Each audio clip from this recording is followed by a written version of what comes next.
Today it's my privilege to actually get to find out a bit more what actually happened in Cambodia. And we're going to interview a few of the guys who went over. So I'm going to invite them up onto stage.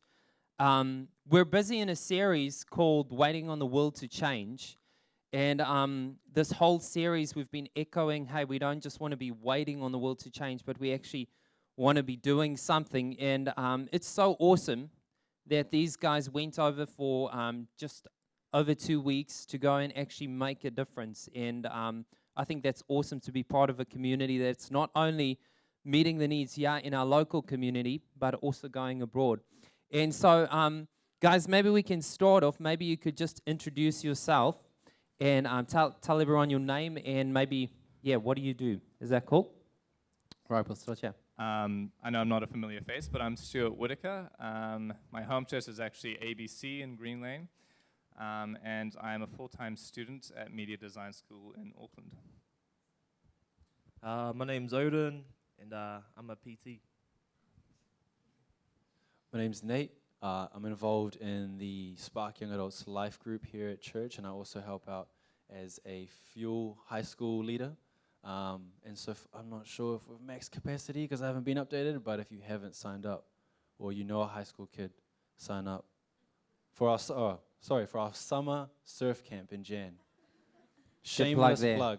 You wanted to know about me, or you found out about camp? So Thanks, Nate.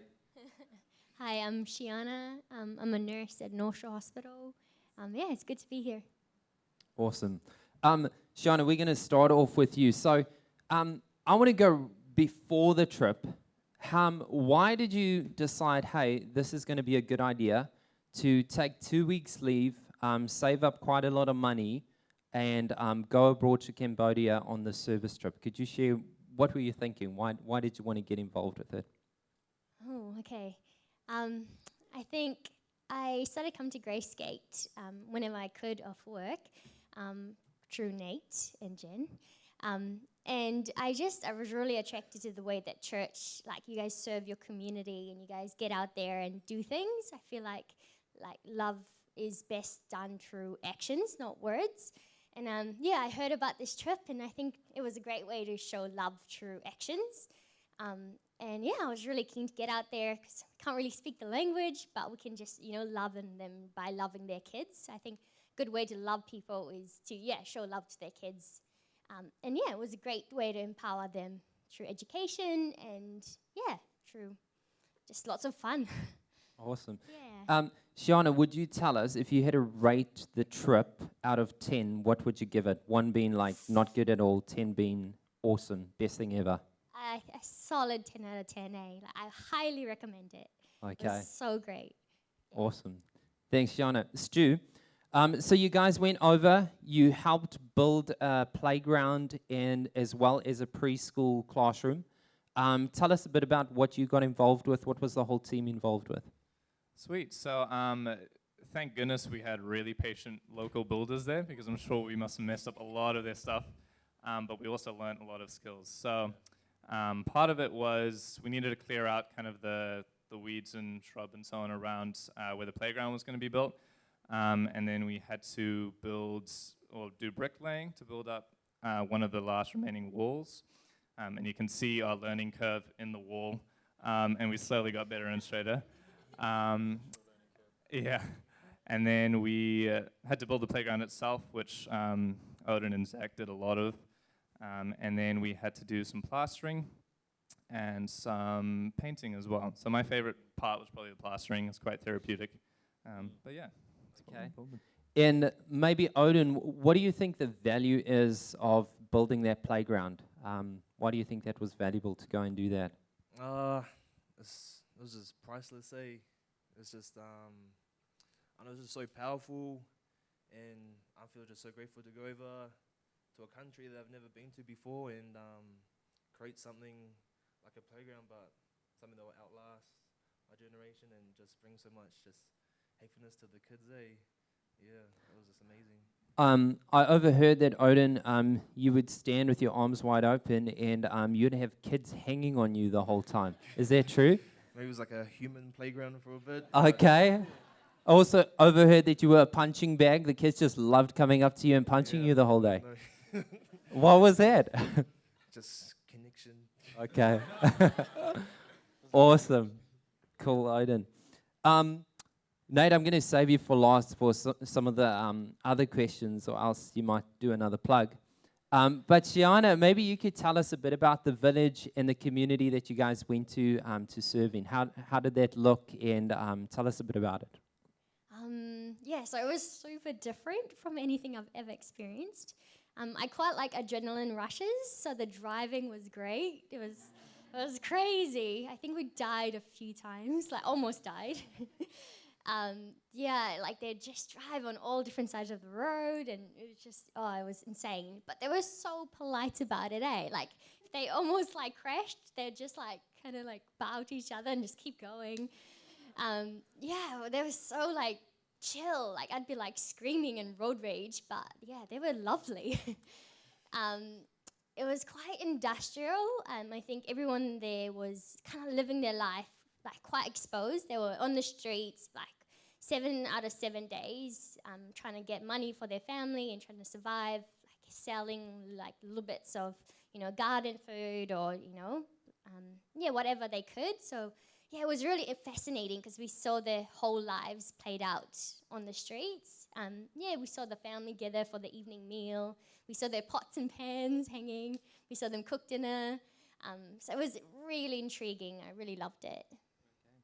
Thanks, Shiana. We saw a few videos while you guys were away, and one that I loved was the kids on the playground on the slide. And if you haven't seen it, go on YouTube and check it out. But there were just like, 20 kids just on the slide going all the time. But Stu, maybe you could tell us, what were some of the interactions like with the kids? You couldn't speak the language, right? They couldn't speak any English, so how was that for you?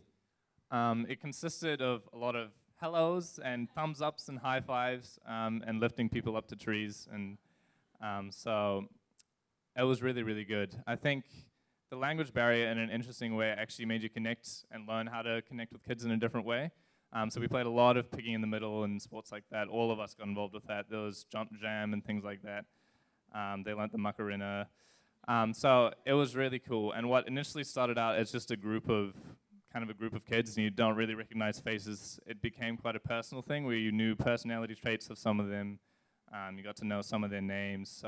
And some of them would help us, even though I'm sure they weren't supposed to. But it was really, really good, and we actually connected quite well with them. So, yeah. So valuable. I also know that a few of you guys, you got up, was it about 6 o'clock in the morning? Or before that, to go and build every day? And the temperature ranged from what? What was the temperature in the day like? Do you guys know? Hot. And then hotter. Hot and then hotter. Yeah. Okay. And I know a few of you guys got sick as well, but you still motored through and continued to serve. But Odin, I also overheard like there were some really funny moments away with the group 2 weeks away. Maybe you could share one of those with us today. Yeah, there was a few crack up times. I think one that takes the cake might have been Shay's birthday. Shay's birthday, isn't that in July? Yeah, she had 2 this year. Okay. We're at some local restaurant with a big performance, and it was like packed with hundreds of people, and told one of the waiters that it was her birthday, so they played the song and brought her a little cake, and yeah, it was a good time. Okay, so you lied to the waiter, told him it's Shay's birthday, and had everyone come and sing. Yeah, All right, great. look. But like if this, you don't know much about us, we're a church that no perfect people are allowed. So this wasn't also, Odin says local restaurant, but this was like at least 300-400 people. all singing happy It was birthday like a to Shay. massive buffet hall. Okay, wow. All right, Nate. Maybe you could tell us. You've been away for 2 weeks. How have you grown over these past 2 weeks? How's this experience been for you? Yeah, I think the main way I was thinking about how I've grown is probably just being more aware of gratitude. I think one cool thing that we did every day was at the end of each day we shared kind of what we're grateful for, like a moment that we'd been grateful for, or something that had given us more life, or that had, like lifted our spirit. And doing that actually every day over the period of 2.5 weeks slowly starts to kind of change your mindset about how you see a day. And I think in that way, we was probably the closest thing we, became Cambodian, because over there it's just like they don't know what they're not missing out on, or they don't know what they don't have. It's just like what we have is what we're grateful for, be it shelter, whatever that could look like, tin roof or whatever, or just family, food. So I think just taking that back with me and being really intentional about seeking out what I'm grateful for in each day. And I don't know, it's not that I wasn't, maybe I was a bit more analytical in how I thought, or how I used to think. So I might have erred on the more critical side sometimes, so that's been really cool. And I think, just being, exposed to so much of, like, the kids' happiness, as these guys have shared. I've just grown and been like, man, there's so much to be happy about. So happy. That's good.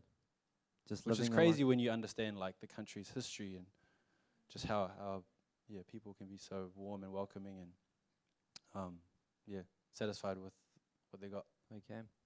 Thanks, Nate. Shiana, so over the 2 weeks, how did you specifically see Jesus working with this service trip? I think I saw Jesus through our team. Just the way they built each other up. They threw themselves at work. It was really cool. Like, you could see their relationship with Jesus through the way the way they acted and the way they showed love to the kids and the people around them. It was really lovely. I think I saw Jesus through the kids, their joy, just real desire to connect. I think God wants to connect with us so much. And I think, the kids were just so wanting to hang out and just be near us. It was so lovely. And I think we climbed a mountain, like Monkey Mountain. And it was so hot. Like, I was bright red and I was dying. Like, I was so hot. And we climbed to the top, and at the top there's some temples. And this really lovely Buddhist nun was at the top. And I think she saw me and felt real sorry for me. So she sat next to me for the next 20 minutes, fanning me, me and Jen, because we were just sweat. And then in the end, she gave us a huge hug. And I just felt so much love from her and so much Christ-likeness. And I think there's, something about her giving her life to look for God. And there's something beautiful about that. And I saw God through her as well. Okay. Thanks, Shiana. Nate, so this trip's over now, and you're back at work. You went back to work straight away the next day. What inspired you the most, and what is something that you want to implement now, being back in New Zealand? Definitely don't recommend going straight back to work when you get back from a long trip.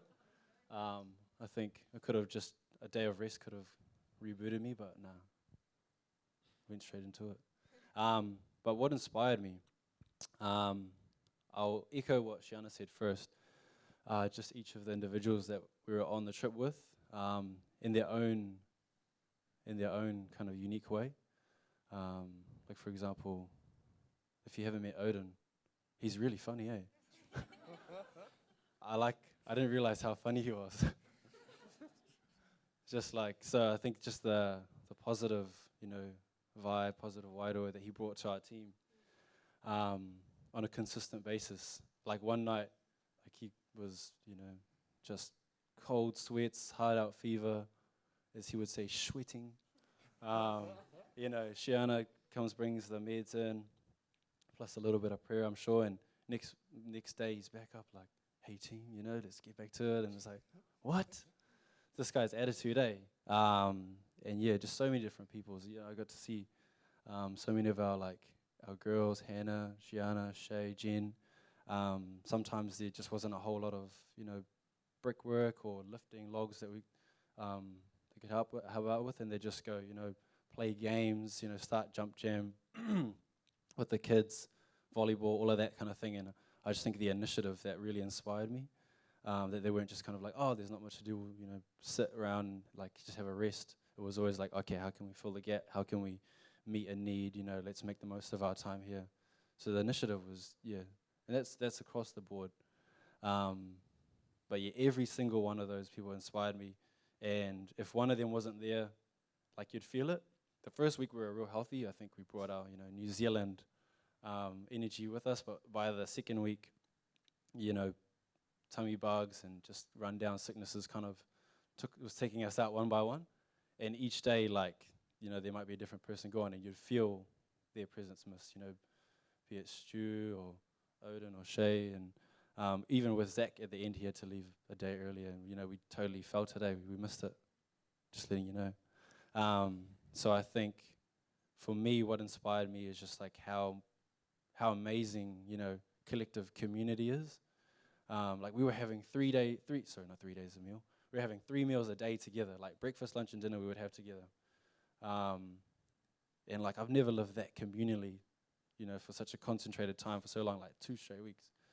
And what that does, I think, it really brings you together, and particularly over a meal, the power of a meal to grow connections and relationships with each other. So I think like coming back here, I really want to probably bring that into my life a bit more. Just having really intentional catch-ups, with friends and family, sharing meals, things like that. And you're making people just feel really like known and loved. Like Shiona was saying, these kids every day, like it's not like they were told to do it. Like it was just in their nature. They would meet us at the gate. Like the vans would roll in, and they'd just be there waiting for us to pull a door open. Sometimes just jumping in, usually on Odin. Sister day. So yeah, we loved them, eh? That's so good. Super inspired by them in that country. Yeah. Thanks, Nate. That's so good to hear that, even you've grown a lot over these past 2 weeks, and there's some stuff that you want to actually try and see be implemented, in your normal life. Stu, last question. Would you recommend anyone to go on a service trip, and if so, why? Absolutely. I can't necessarily say what someone else would get out of it, but I know for me, what I found most valuable about it was, for one, it's an opportunity to serve other people, to demonstrate God's love, whether it's in an obvious way of actually evangelizing or talking to people about your faith or what you believe, but also just in the way you demonstrate love to people and service. And there's something different about it, because anyone else could probably go and build a building, but there's a way of doing it and communicating with kids and showing love that kind of makes that difference. And so for me, it was an opportunity to serve, which I think is rare, and we are in a fortunate place to be able to do that. But I also think that it's an opportunity to really get close with people in your own community. Because, for example, I kind of discovered people from Gracegate and was going along to Life Group. And now I feel really, really close to this kind of, our community, and feel like this is somewhat of a home for me, which is really valuable for me, and just to have other people to walk alongside. So as much as you are serving, you do get so much out of it as well. There is so much that you can learn and experience. And there's also a lot of unknowns going to another country, so it is a bit of a step of faith. You might get almost bit by a dog, or get sickness, or there's a lot of things you just have to trust God for. And also just experiencing another country or traveling is a really great experience, and it broadened my horizons and just experiencing new cultures. So I would really recommend, whether it's in another country or even just some kind of a service trip in New Zealand, I would do it, yeah. Thanks so much, Steve. Thanks, guys, just for giving us a glimpse of, what the 2 weeks looked like. As a church community, we're proud of them. And I'm just going to, is the service trip, if all the guys who went to Cambodia, if you guys could just stand up for 1 minute. And can we just thank them for going over and making a difference abroad? So Yeah, where are they? There's some at the back as well. But yeah, thanks, guys. We're proud of you. We've been praying for you. And also all those who invested over the year in all the fundraising events that we did to raise funds and so that they could go over and actually make a sustainable difference. Karen's still over there serving, and yeah, that's so encouraging to be a part of something that's so much bigger than just 2 weeks. But thank you for taking the time, and appreciate you guys being on stage and just answering some questions today. So thanks so much.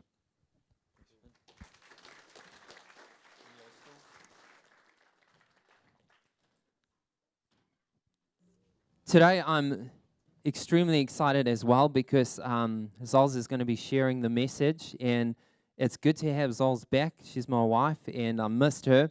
But also I'm really proud of her because she went over and led the team, and she's a huge inspiration to all.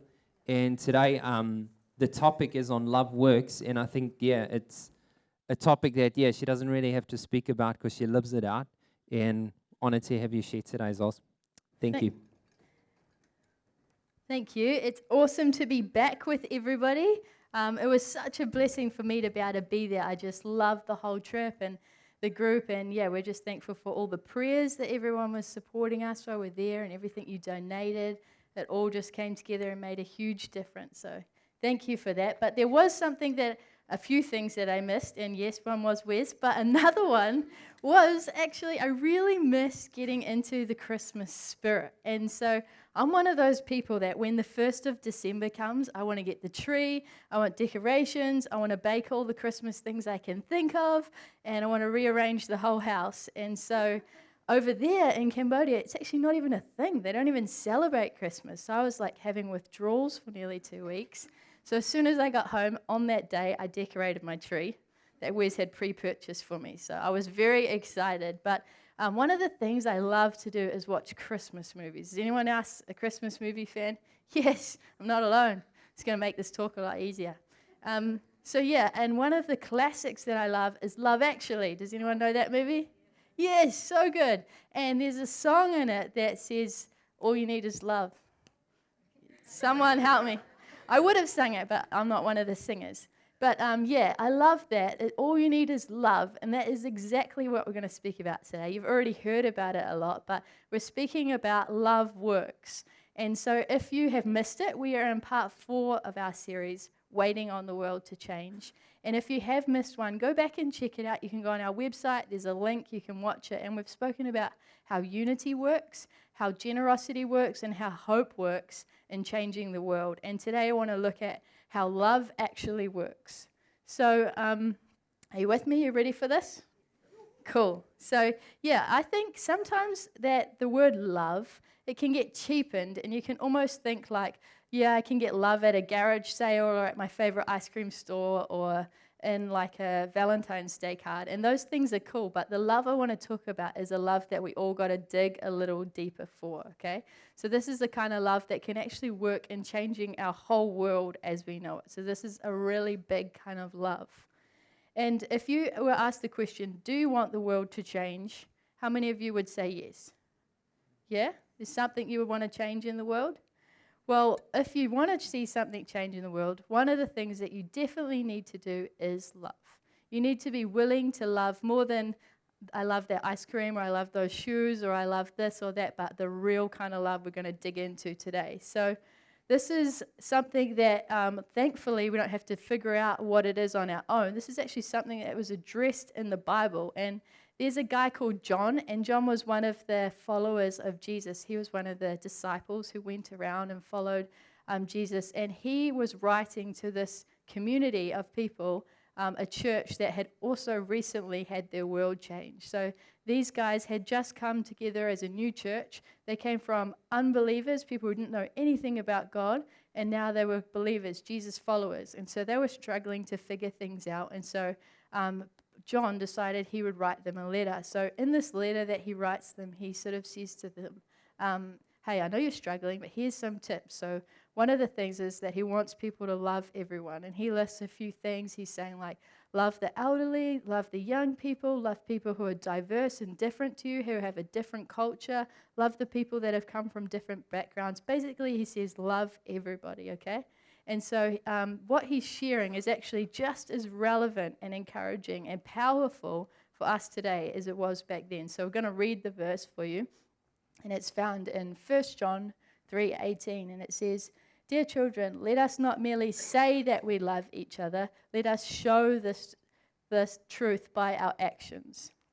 Dear children, not let us merely say it, but let us show it in our actions. And I think that you only have to look at any relationship to see this played out, right? So if you think about a relationship with your friends, they might say they love you and they love hanging with you or whatever, but then when stuff hits the fan and you really actually need a friend and they're not there, you kind of begin to think, do they really care? And they might just be busy, but that's just where our mind goes. And it's the same with a spouse, maybe your husband or your wife. If they just told you they loved you on the wedding day and then they never had to do anything again, they never showed it to you, would you think it's a good relationship? No, you'd start to doubt, do they actually really love me? And that's why the words need to go with the actions, exactly what this verse is saying here. And I'm sure you've all heard it said that, actions speak louder than words, or that talk is cheap. And I think this is exactly what John was actually trying to illustrate. He was saying, while the words are actually really good, it's good to speak love into people. It needs to go hand in hand with action. Will you agree? Yeah, so that's what we're going to dig into a little bit more. And I feel like the problem is that we are all sitting waiting on the world to change, because often we read this verse, we think that's great, but we get stuck in a situation. And we get stuck in this situation that we call the knowing and doing gap. So basically, you know you want the world to change. You even know how you're going to change the world. And you know exactly who you need to get to rally around you to do it. You know how you feel about something or how much you love something. But you get stuck in just talking about it. And sometimes it kind of becomes a substitute for actually acting. And then we're in the middle. We know what we want to do, but we haven't quite acted yet. And too many people are living in this in-between gap. And that's what stops our world from changing. And we all do it. We're all human. But thankfully, Jesus knew that we were human, and he knew we were going to struggle with this gap. So he gave us some instructions of how to get out of it. So we can find it in a verse in John 13, verse 34 to 35. And now John was recording what Jesus was saying to them, okay? So this is what Jesus is saying. He says, "A new command I give you, that you love one another as I have loved you, that you also love one another. By this, all will know that you are my disciples if you have love for one another." And when I first read this, I just like, it's a lot of one another, one another. But actually, it's such a cool message, and there's 3 powerful points in there that Jesus gives as an instruction for us to be able to get out of the in-between gap, all right? So the first thing he says is, that we need to love one another. That's the first thing. And basically, he wants us to love everybody and always. If we just loved the people who loved us, anybody could do that. But as a Jesus follower, he's lifting the bar and he's saying, hey, I want you to love everybody no matter what, always. And I think a lot of us actually struggle with this first one for 2 reasons. One, we actually don't love ourselves and we don't feel that we deserve love. And then we think, well, I doubt God really loves me if that's how I feel. And often we can think that it's actually a performance-based thing. So we think, I don't deserve God's love. I haven't done anything to earn it. And so how am I supposed to show that same love to someone else?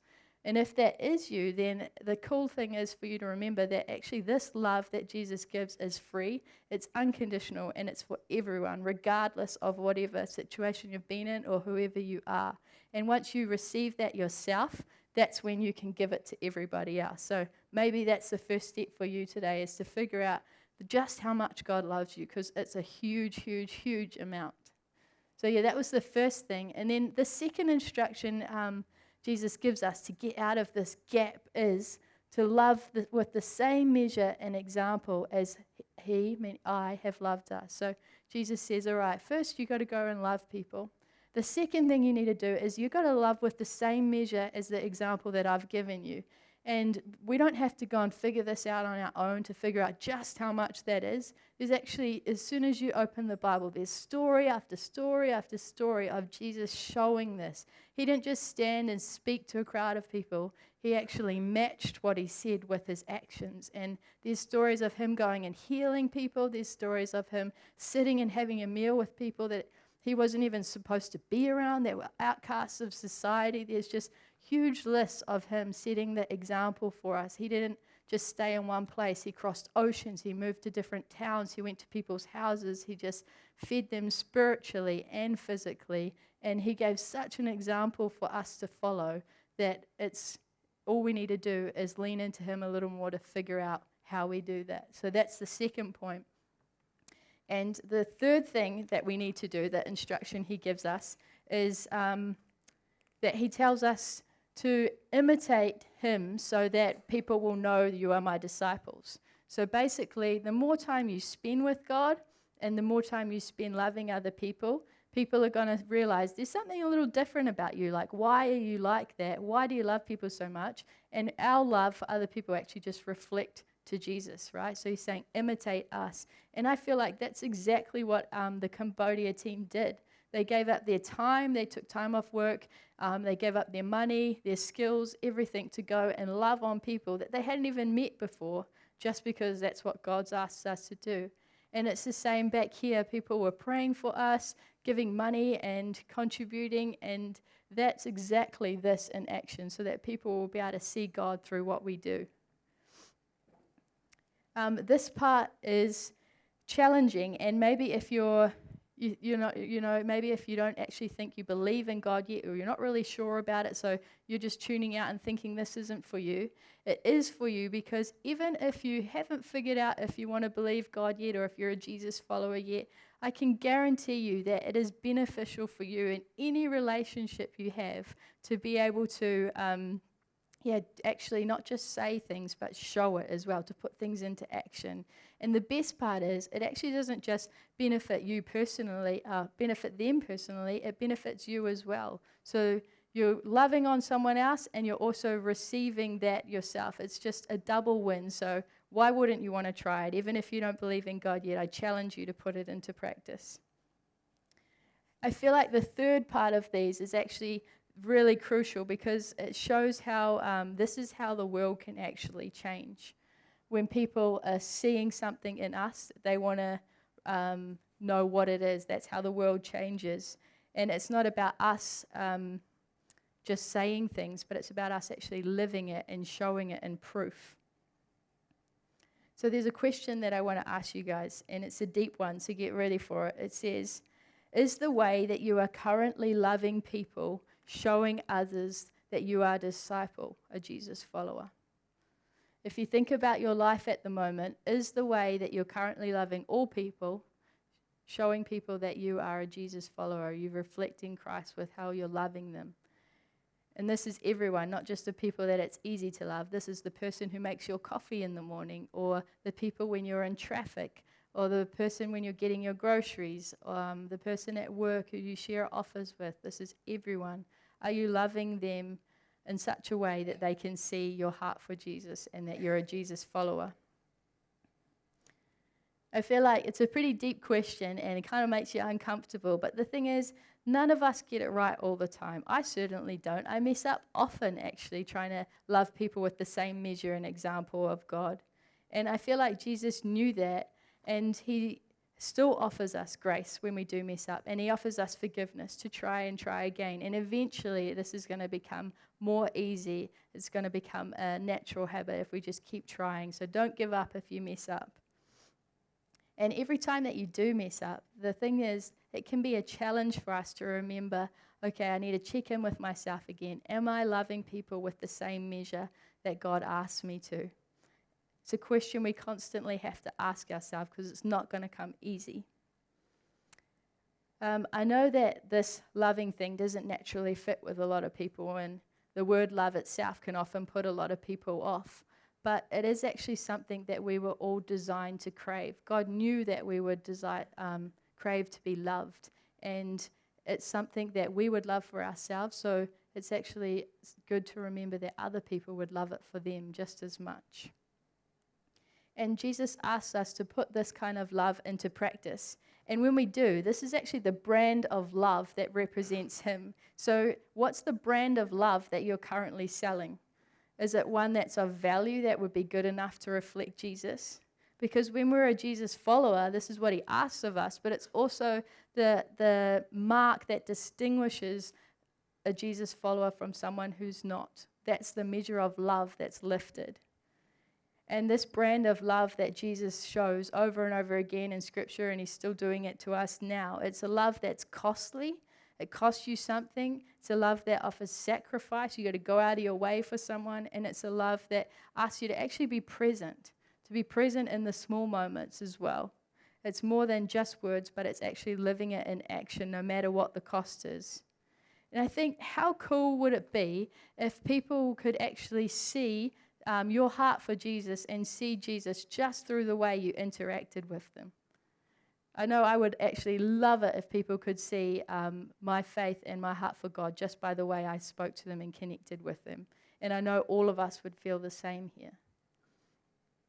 So there's a story I want to share with you, and it's about a guy called Bob Goff, who's an author that I know many of us here at Grace-Gate are a fan of. We've done a few series on him.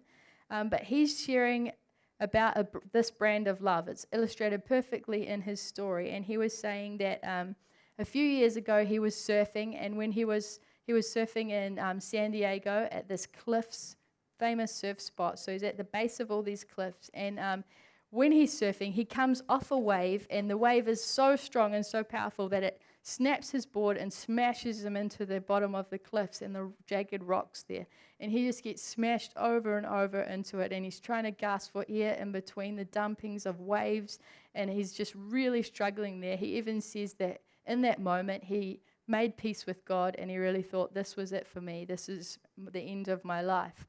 But thankfully, there was a guy who was walking along the very top of the cliffs, and he looked down, and he saw what was happening, and he made his way down a 70-foot cliff to get in the water with Bob and actually helped him get out. And Bob shares that that day was the moment that he got saved. And he said, not like churchy saved, but like saved, like his life was saved. But it's actually something he goes back every Christmas Eve to that same spot to remind himself never to forget somebody who actually was willing to get in the water with him. And he says he was so thankful that that guy wasn't someone who just stood at the top of the cliff and yelled out a verse like John 3:16 or says, I'll be praying for you. But he actually got down there and got in the water with him. And I love that story because how could you, that's the perfect example of love. And it's messy, and you got to get out of your comfort zone. The thing is that when we do that, that's when God is actually present the most, not because of what we've done, but because of us reflecting him. And this story is so cool because it actually shows that, one, the person was present, two, it cost them something, and three, there was sacrifice in it as well.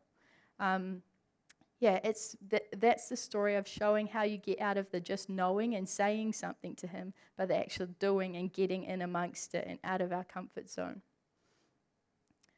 And when we live that kind of life, like doing those kind of things, it actually becomes contagious, and other people want to know more about why we are the way we are, and they want to share some of the joy that we got, and they want to get in on it as well. And that's exactly what Jesus was asking us to do. Live the kind of life that becomes contagious for him.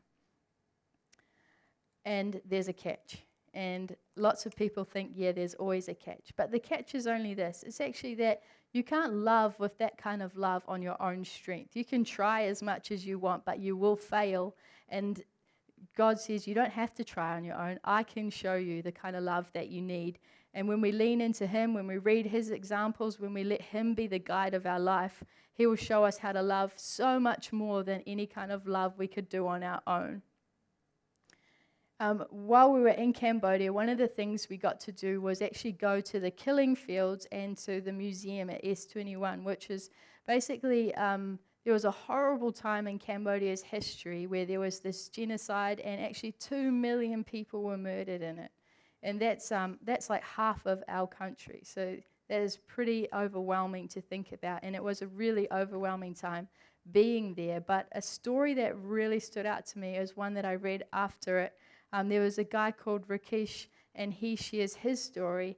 And basically, his story is he was 14 years old. This is him now. He was 14 years old, and with his dad and his 3 brothers, they were all put into one of these camps where they were getting tortured and they were getting beaten daily. And eventually, the soldiers led them to the edge of this big pit, this mass grave where there was already bodies lying everywhere. And one by one, they hit them with a machete and then whacked them on the head with an axe, the back of an axe. And so they were just killing off these people, and then they'd just cover it up. So he was in line. It's happening to his family, his brothers, his dad, and then him. But the next thing is he wakes up, and he is lying there amongst his family and lying there amongst all these bodies. So he climbs out of this pit, of this huge mass grave, and he hides, and he sees them then bring the woman. And his mum was in it, and he saw it, and he explains that the pain he felt was so excruciating that almost killed him more than the pit. And he spent 5 years going between refugee camps. He escaped over the border into Thailand. He spent 5 years in Thailand in a refugee camp. And the whole time he was in there, every single day, he would just plan and plot in his mind how he would get revenge, what he would do, how he would kill them. He'd picture it out. And so eventually he got immigrated to Canada.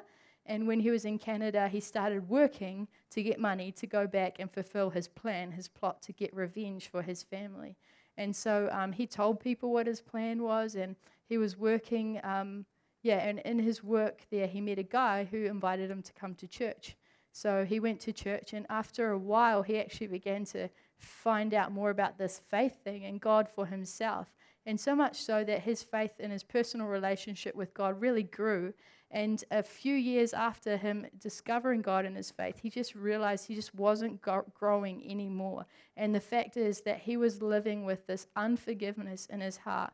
And he said it was just eating him up because he loved God, he loved his word, and he wanted to live his life in that way. But he could not let go of what he had seen, and he couldn't let go of the hatred and the unforgiveness that he just was holding on to so tightly just to honor his family. And so he speaks about the journey of asking the Holy Spirit and asking God and people in his community to pray for him. And eventually he forgave those killers, and he still wanted to go to Cambodia, but now he wanted to go to let them know that he forgave them. And people were like, sure, that's why you want to go. But he actually did. He went there. He went to the village. He said he's looking for these people, and they also thought he was coming to kill them. But here was these 2 guys living amongst the community, living their life like nothing had happened. And he went up to them and he actually forgave them. And that was such a powerful moment, and like powerful to read about as well. But how amazing is that if he could forgive someone like that and show such love, how can we not as well? This story is just so amazing because he didn't just say that he would, but he actually took that action to still go back to that place of hurt, to address those people, to let go of his unforgiveness in his heart. And I feel like so many of us, our world isn't changing because we are stuck in this gap and we're unwilling to forgive somebody who we need to forgive. And if we feel like we want to live a life for God and love all people, that includes all people. So even the ones that are hard. And it's a contradiction to even live with unforgiveness and love in our heart. It doesn't work together. It's like putting a cat and a mouse in a cage and hoping for the best. The fact is that it's actually impossible to forgive some people. It can be really hard, the situations that you've been through, and you might think, yeah, you don't even know what I went through, but it's impossible. I'll never forgive them. And maybe that's how you're feeling, but it is possible, but it's only possible with God's help. It may take years and years and years, and it is a process, but it's a process that Jesus actually wants to free you from. He doesn't want you to live like that. He wants you to live freely and lightly, full of love for yourself and other people. So maybe for you today, that's your step you need to take, and you need to actually forgive someone and let it go so that you aren't living with this contradiction in your life. I promise you, when you do, your life will change. Your world will change for the better. So over the past few weeks in Cambodia, the brand of love that we saw was so relevant and it was so evident in the kids, like our team has shared. But it was quite cool because we couldn't understand them, they couldn't understand us, we couldn't understand the builders or the kids or the teachers, and we had to have a interpreter to translate things for us. But the one thing we didn't need an interpreter for was love. And it was just so evident in their actions, not necessarily their words, but their actions. And this was a kind of love that sort of broke all the barriers. It was a multilingual love that just didn't matter if we couldn't understand the same thing. The love spoke louder than the words. And that's how it is in our lives as well. This Cambodian community, they put their love into action in the simplest ways, like they'd fill up buckets of cement when we'd run out, or they would bring us bottles of water when we looked like we were going to die in the sun because we really weren't used to it like them. One time, though, a builder even built Shay a seat, one of the members of our team. She had hurt her knee and she was painting, and he even built her a little seat out of scaffolding to sit on to paint. But it's the smallest things like that that just show love. And it's a perfect example of you don't need words and you don't need to do big fancy things. You just need to do the small things often. I don't know what this week holds for you and me, but there's one thing I definitely do know, and that is that someone out there needs you to show them love in action. Maybe it is that there's someone that you need to forgive, or maybe you just need to give someone a hand with something around the house, or send them an email or a phone call, or go visit them. Maybe you just need to simply give someone your undivided attention for a small amount of time. As Jesus follows, we actually experience Jesus' love, his grace, and he's continually forgiving us. And as we experience his love and grace, we aren't to keep it to ourselves. We need to share it. And the more we experience it, the more we are able to give it to other people, and to the same measure that he did, which is bigger than we could on our own. So I want to thank this church, because this church, in many ways, so many of you are already getting into the water with people. You're not people who just yell from the top of the cliff and say you'll pray for them, but you actually get amongst the mess and you journey with them. I love that this church is a church that doesn't just hold people accountable, but it holds people close, and that's inspiring. And I want to thank you for a church whose love actually leads people to Jesus. And it's not to puff up your own ego, but that you love in such a way that you just reflect God and point to him. And I want to thank this church for being a church who loves without an agenda, who put their love into action daily in your everyday life. Because this is exactly what the gospel is, and this is exactly the good news we want to share. I know for me personally, I have experienced love in this church in so many different ways that my faith has been inspired, and as a result, I want to love other people even more so that they all experience it. And how cool would it be that if every single person who walked into this building would experience the same kind of love, and they would leave feeling the same and want to pass that on as well? That's how a world changes. And my dream and prayer for this church is that we would all be an oasis of love, that in a world where people are so burnt out and broken and insecure, how awesome would it be if we were a church, a group of people who loved to the fullest measure, who demonstrated this Jesus level of love, even when we feel we don't deserve it ourselves, that no sacrifice would be too big or too small, that whatever it was, even in small ways, we would turn up, sit beside someone, and point them to Jesus. This is how we don't just sit and wait for the world to change, but how we actually be the change we want to see in the world. This kind of love that we're talking about, when we all put it into action, wherever we are, whoever we meet, this is what's going to bring about change. And it's going to take a whole church. So don't tune out and think this isn't you or someone else will do it, because it actually takes all of us to bring about change.